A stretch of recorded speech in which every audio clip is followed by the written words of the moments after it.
और चलिए उत्तराखंड की खबरें अब आपको बताते हैं। सबसे पहले बात करेंगे सीएम पुष्कर सिंह धामी के दिल्ली दौरे की। तो मुख्यमंत्री धामी दिल्ली में है और यहां पर प्रधानमंत्री नरेंद्र मोदी से भी उन्होंने मुलाकात की है। पीएम हाउस में मुलाकात हुई और मुलाकात में कई मुद्दों को लेकर बातचीत हुई है। सीएम धामी ने देहरादून मेट्रो के लिए पीएम मोदी से अनुरोध किया है। वहीं यूसीसी के मुद्दे को लेकर भी सीएम धामी ने कहा कमेटी तेजी से काम कर रही है और सभी पहलुओं को ध्यान में रखते हुए उसे लागू किया जाएगा। इस दौरान सीएम धामी ने उत्तराखंड के कई उत्पाद भी पीएम मोदी को भेंट किए। सीएम पुष्कर सिंह धामी ने भांग के रेशे की शॉल, बेडू यानी कि हिमालयन अंजीर के उत्पाद, नंदा देवी राजजात के परंपरागत वाद्य यंत्र, ढोल, दमाऊ और रणसिंघा युक्त प्रतिकृति भी भेंट की। देहरादून में न्यू मेट्रो की स्वीकृति के लिए भी, जिसके लिए हमने पहले भी भारत सरकार से अनुरोध किया, आज आदरणीय प्रधानमंत्री जी से भी मैंने उसका अनुरोध किया है।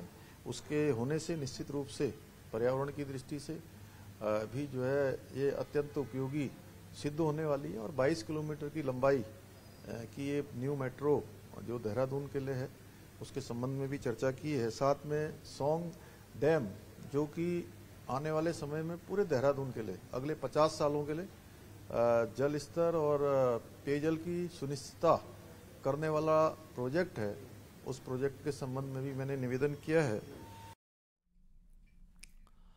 भारतीय जनता पार्टी के राष्ट्रीय संगठन महामंत्री बीएल संतोष उत्तराखंड के दौरे के बाद उत्तराखंड में मंत्रिमंडल विस्तार की चर्चाएं जोरों पर हैं। और एक हफ्ते में मुख्यमंत्री के दूसरी बार दिल्ली दौरे ने भी बीजेपी नेताओं और मौजूदा मंत्रियों की धड़कनें बढ़ा दी हैं।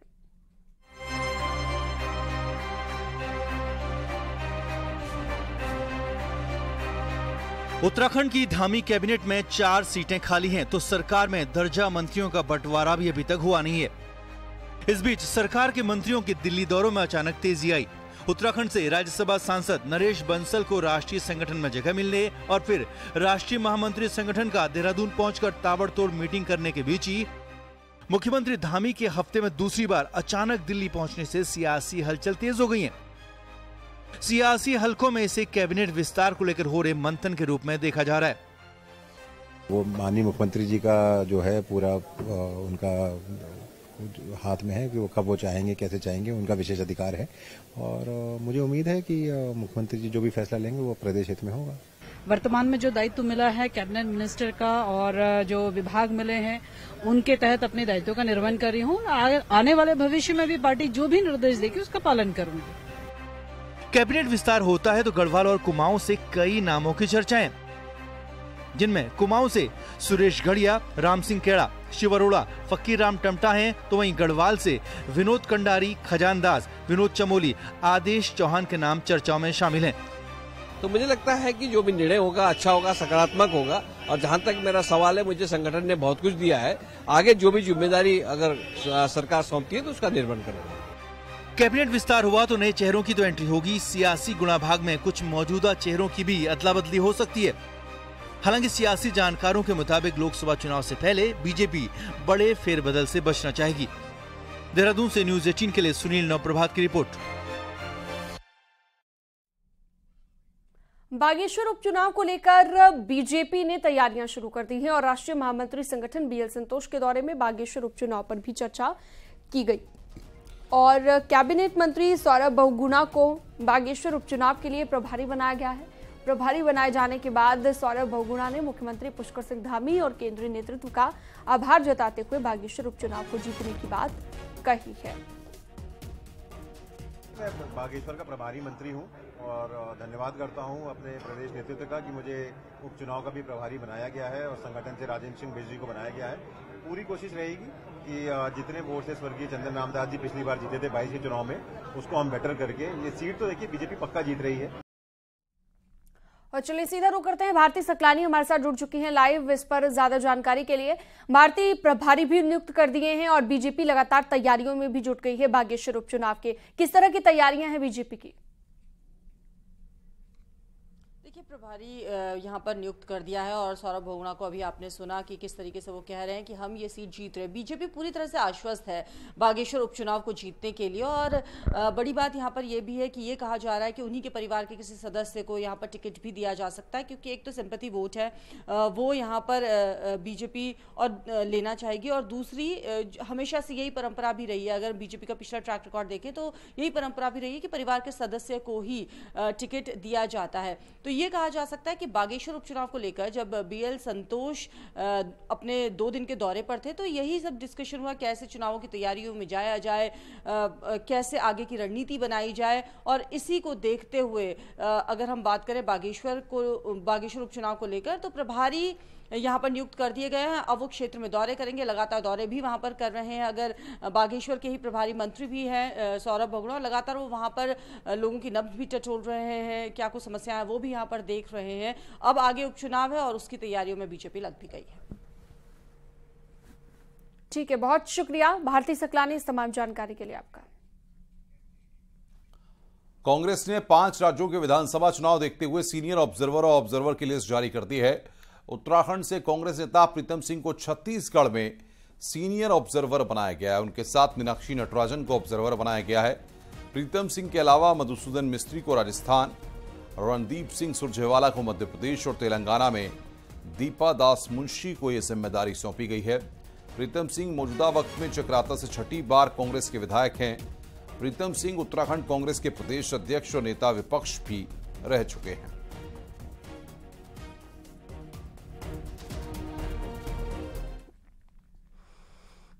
कैंची धाम आज के दौर में एक बड़ा तीर्थ स्थान बन गया है। लाखों लोग यहां पर हर साल पहुंचते हैं, तो जाम और पार्किंग की समस्या की भी परेशानी बनी रहती है। हालांकि अब वैकल्पिक रूट पर भी काम हो रहा है, लेकिन नैनीताल और भवाली से कैंची जाने वाले ट्रैकिंग के शौकीनों के लिए नया रास्ता भी है।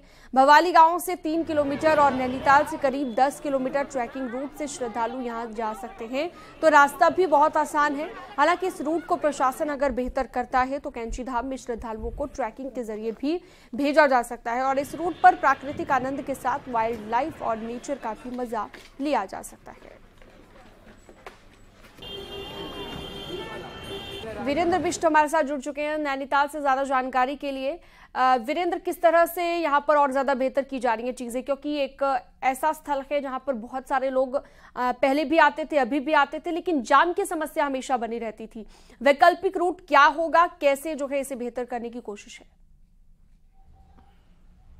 देखिए सीनम, अगर आपने देखा होगा कि पिछले दिनों किस तरह से कैंची धाम में एकदम श्रद्धालुओं की भीड़ उमड़ गई थी और 30 से 40 हजार लोग पर डे वहां पर पहुंच रहे हैं। हालांकि एक बड़े तीर्थ के तौर पर यह डेवलप पिछले 1 साल में हुआ है, क्योंकि विराट कोहली या तमाम जो हस्तियां हैं वो यहाँ पहुंची थी। हालांकि सरकार में इसका मास्टर प्लान भी अभी तैयार किया है और इसके अलावा वैकल्पिक रूटों पर भी बातचीत की जा रही है। भवाली सैनिटोरियम से रातीघाट तक एक नया रूट मुख्यमंत्री की घोषणा में है। इसके अलावा जो कैंची धाम है उसमें मेडिटेशन सेंटर और इसके अलावा कई वहां पर पार्किंग डेवलपमेंट के लिए काम किया जाना है। लेकिन जो समस्या आमतौर पर आ रही है वो वहां पर जाम की स्थिति और पार्किंग की हमेशा ही रही है। लेकिन पहली बार हम लोगों ने एक जो रूट है, ट्रैकिंग रूट है, वो खोजा है। नैनीताल से महज ये 10 किलोमीटर है और भवाली गांव से अगर इस ट्रैक पर पर्यटक जाते हैं, क्योंकि भवाली गांव तक आसानी से गाड़ी से जाया जा सकता है, और उसके बाद अगर ये ट्रैकिंग करते हैं तो 3 किलोमीटर में कैंची धाम पहुंच सकते हैं। और बहुत ज्यादा कठिन रास्ता भी नहीं है, क्योंकि केदारनाथ और बद्रीनाथ या तमाम जगहों पर जो तीर्थ यात्री जाते हैं तो वो कई किलोमीटर की यात्रा पैदल करते हैं और खड़ी चढ़ाई उसमें होती है। तो ये जो रूट है ये पूरी तरीके से इसमें बच्चे भी जा सकते हैं, बड़े बुजुर्ग भी जा सकते हैं, क्योंकि जो रूट है वो पूरी तरीके से आसान है। लेकिन जिस तरह से जिला प्रशासन इस बात को कहता रहा है कि नए वैकल्पिक चीजों पर काम हो रहा है और पिछले 4-5 साल से इसकी तैयारी भी चल रही थी, अब जो है अगर प्रशासन इस रूट पर काम करता है और टूरिस्ट या श्रद्धालुओं को नैनीताल और भवाली से इस रूट पर भेजता है तो एक जाम की समस्या भी हल होगी। हालांकि जो मुख्यमंत्री की घोषणा है जिसमें भवाली गांव तक सड़क बननी है और भवाली में गांव में एक बड़ी पार्किंग प्रशासन डेवलप करता है तो उसके बाद ये और आसान हो जाएगा और रोजगार के अवसर उस इलाके में खुल जाएंगे। क्योंकि जो भवाली गांव है या उसके इर्द गिर्द जो नाचक गांव है जो उस रूट में गांव पड़ते हैं वहां पर होम स्टे या तमाम जो रोजगार है वो बनेगा।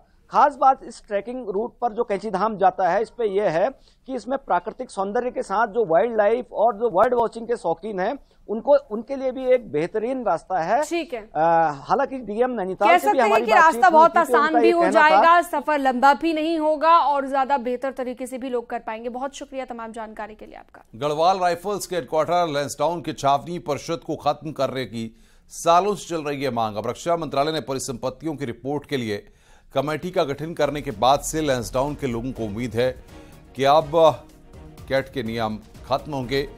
कैट के चलते छावनी परिषद क्षेत्र से हुआ है लोगों का पलायन। अब लैंसडाउन कैंट खत्म होता है तो लैंसडाउन के विकास को रफ्तार मिलेगी।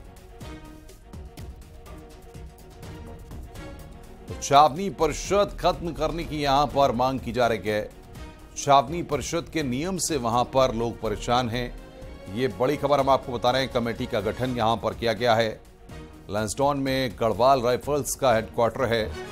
ऐसे में छावनी परिषद को खत्म किया जा सकता है। ये बड़ी जानकारी यहां पर निकलकर सामने आ रही है।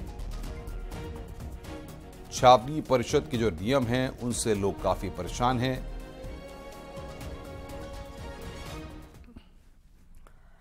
और उत्तराखंड में आज भी तेज बारिश का अलर्ट जारी किया गया है। देहरादून समेत 4 जिलों में भारी बारिश का अलर्ट जारी किया गया है। नैनीताल, चंपावत, बागेश्वर इन सभी जगहों पर भारी बारिश की चेतावनी जारी की गई।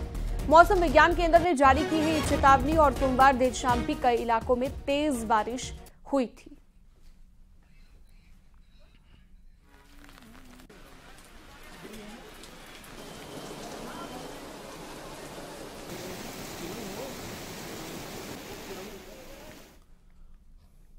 चमोली में बद्रीनाथ हाईवे फिर हुआ है बंद। पीपलकोटी के पास हाईवे बंद हुआ।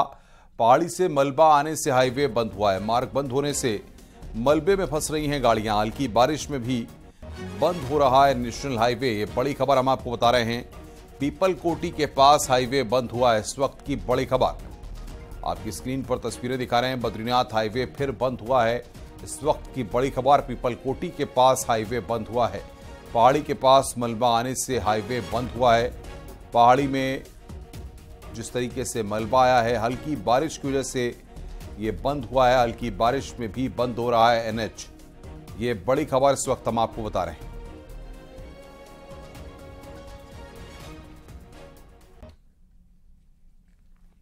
आगे बढ़ते हैं। पिथौरागढ़ में चाइना बॉर्डर को जोड़ने वाली लिपुलेख रोड पर पत्थरों की बरसात हुई। बॉर्डर की रोड में मलघाट के पास पहाड़ी से पहले भारी लैंडस्लाइड हुआ, फिर पहाड़ी से पत्थर बरसने लगे और भारी लैंडस्लाइड के चलते बीआरओ की पोकलेन मशीन भी दब गई, जबकि ड्राइवर और रोड में मौजूद लोगों ने जैसे तैसे भागकर अपनी जान बचाई।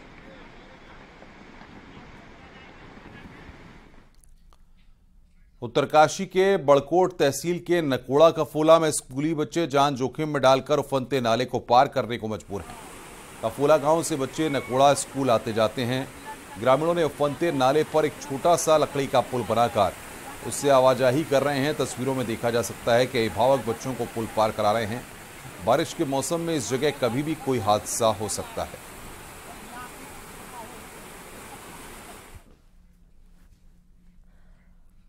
हरिद्वार के बीएचईएल स्थित बाल मंदिर स्कूल में अभिभावकों ने जमकर हंगामा किया है। महिला शिक्षक के छात्रों से अभद्र व्यवहार से नाराज होकर अभिभावकों ने स्कूल में पहुंचकर प्रिंसिपल ऑफिस में हंगामा किया है और टीचर पर कार्रवाई की मांग की है। स्कूल में हंगामा होने की सूचना पर पुलिस भी मौके पर पहुंची। मामले को शांत कराया गया। अभिभावकों ने महिला टीचर पर छात्रों के साथ अभद्र व्यवहार और जाति सूचक शब्दों का इस्तेमाल करने का आरोप लगाया है। हालांकि महिला शिक्षक ने आरोपों को पूरी तरह से निराधार बताया है। वहीं पुलिस का यह कहना है कि मामले में नियम के अनुसार ही कार्रवाई की जाएगी। बहुत ज्यादा टॉर्चर करती है और जाति सूचक शब्दों का इस्तेमाल करती है। तो स्कूल आने पर अटेंडेंस भी नहीं लगाती और कहती है कि जाओ, तुम्हारे मम्मी पापा बदतमीज है और आप भी बदतमीज हो। मतलब उनका व्यवहार इतना गंदा है बच्चों के प्रति कि हम आपको बता नहीं सकते। साथ ही स्कूल में अभिभावक भी गए हैं, उनके द्वारा टीचर पर किसी तरीके की अभद्र टिप्पणी करने का आक्षेप लगाया गया है, जिस पर जांच की जा रही है और इस संदर्भ में कोई भी अगर कंटेंट या एफआईआर प्राप्त होती है, एप्लीकेशन प्राप्त होता है, उस पर तत्काल अभियोग पंजीकृत कर कार्रवाई की जाएगी। कोटद्वार के बलभद्रपुर इलाके में तेज रफ्तार बाइक सवार युवक की दर्दनाक मौत हो गई। युवक BEL रोड से होते हुए अपने घर की ओर जा रहा था। बताया जा रहा है कि स्पीड ब्रेकर में बाइक फिसलने से युवक सड़क पर जा गिरा, जिससे युवक का सिर तेजी से सड़क से टकरा गया और उसकी मौत हो गई। वहीं आसपास के लोगों ने युवक को 108 की मदद से अस्पताल पहुंचाया, लेकिन तब तक युवक की मौत हो चुकी थी। पुलिस ने शव को कब्जे में लेकर पोस्टमार्टम के लिए भेज दिया है। जो अभी एक्सीडेंट केस हमारे पास आया है वो 26 साल का एक मेल लड़का है, तो उसको काफ़ी गंभीर चोट लगी थी, लेकिन वो जब आया तो मृत अवस्था में आया। टिहरी के नर्सिंग कॉलेज की छात्राएं सोमवार को धरने पर बैठ गईं और कॉलेज प्रबंधन के खिलाफ सभी छात्राओं ने नारेबाजी की। नर्सिंग छात्राओं ने कॉलेज प्रबंधन पर मनमानी करने का आरोप लगाया है। छात्राओं का यह आरोप है कि कॉलेज प्रशासन कई मामलों में सिर्फ अपनी ही थोपता जा रहा है।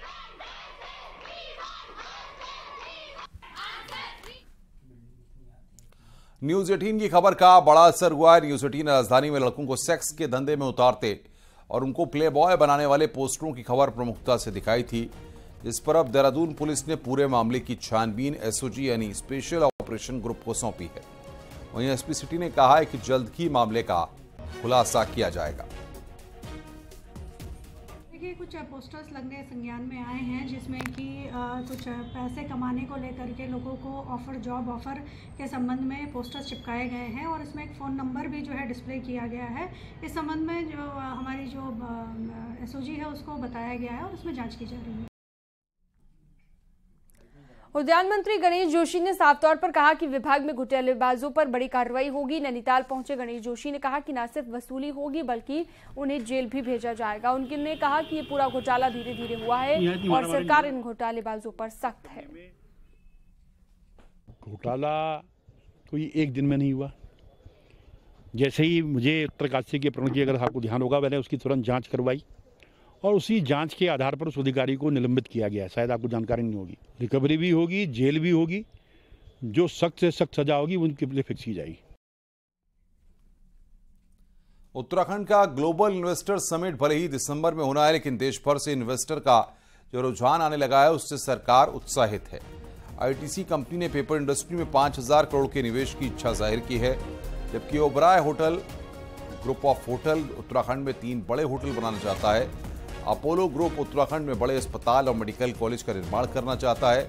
अधिकारियों का कहना है कि ये हम अपनी 90% पॉलिसी साफ कर चुके हैं, लिहाजा निवेशकों के सामने पूरी तस्वीर साफ है।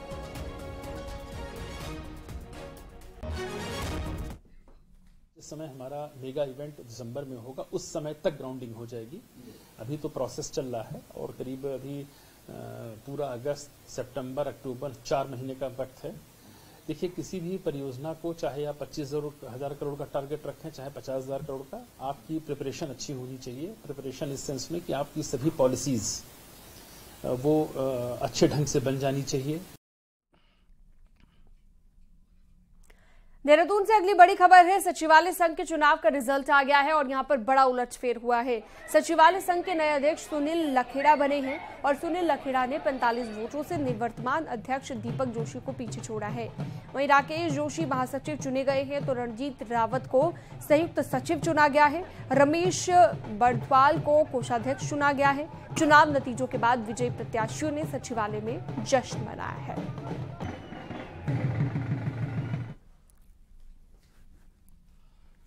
रामनगर में धान की रोपाई में किया जाने वाला हुड़की बोल कार्यक्रम का आयोजन किया गया, जिसमें धान की रोपाई के समय हुड़का बजाया गया। कुमाऊं में हुड़की बोल की परंपरा सदियों से चली आ रही है। कहा जाता है कि धान की रोपाई में होने वाली थकान को हुड़के की थाप से दूर करने की कोशिश की जाती थी। धीरे धीरे लुप्त होती इस परंपरा को फिर से पुनर्जीवित करने की कोशिश की जा रही है। सामूहिक खेतियां होती थी, लोग मिल करके एक आदमी का काम करते थे, तो जब बहुत सारे लोग साथ में मिलकर काम करते तो एक व्यक्ति हुड़का बजा करके गाना गाते हुए उनका मनोरंजन करता था, ताकि उनके श्रम की थकान दूर हो सके। क्लीन दून ग्रीन दून के एजेंडे को आगे बढ़ाने का काम मसूरी देहरादून विकास प्राधिकरण यानी कि MDDA को करना है।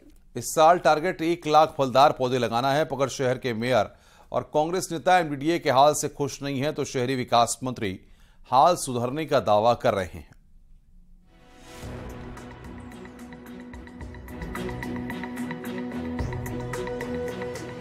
देहरादून की मेन सड़कों पर गमलों में MDDA लिखा है, मतलब ये कि इन पौधों की देखरेख और मेंटेनेंस की जिम्मेदारी MDDA की है। लेकिन जो MDDA इन पौधों को मेंटेन नहीं कर पा रहा, उसने अब 1 लाख फलदार पौधे लगाने का टारगेट रखा है। पहले फेज में ये पौधे Motharowala road, Tapovan, IT park road, canal road में लगाए जाएंगे। पर देहरादून नगर निगम के मेयर सुनील उनियाल गामा और पूर्व मुख्यमंत्री हरीश रावत को MDDA के दावों पर भरोसा नहीं। मेयर की माने तो जो MDDA पार्कों और पौधों को मेंटेन नहीं कर पा रहा, उससे कोई उम्मीद नहीं की जा सकती।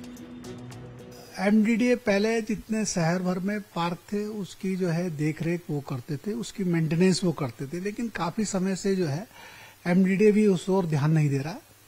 नगर निगम के पास इतने संसाधन नहीं है कि जितने पार्क हैं उनको ठीक किया जाए। MDDA ने जो हरे पेड़ थे यहाँ की पहचान थी लीची, आम और बांस, वो तो सब कटवा दी है। अब उसका प्रायश्चित यदि MDDA कर रहा है तो मैं नहीं जानता। देहरादून को ग्रीन सिटी बनाने के लिए पौधे और पार्क के नाम पर करोड़ों रुपए का बजट खर्च होता है, पर MDDA के बड़े अफसर इस पर कुछ नहीं कहना चाहते। वहीं न्यूज 18 ने उद्यान अधिकारी से बात करना चाही तो वो मीटिंग में व्यस्त थे। वहीं शहरी विकास मंत्री ने कहा कि नगर निगम और MDDA में कोऑर्डिनेशन होना चाहिए और अगर लापरवाही होगी तो कार्रवाई भी की जाएगी।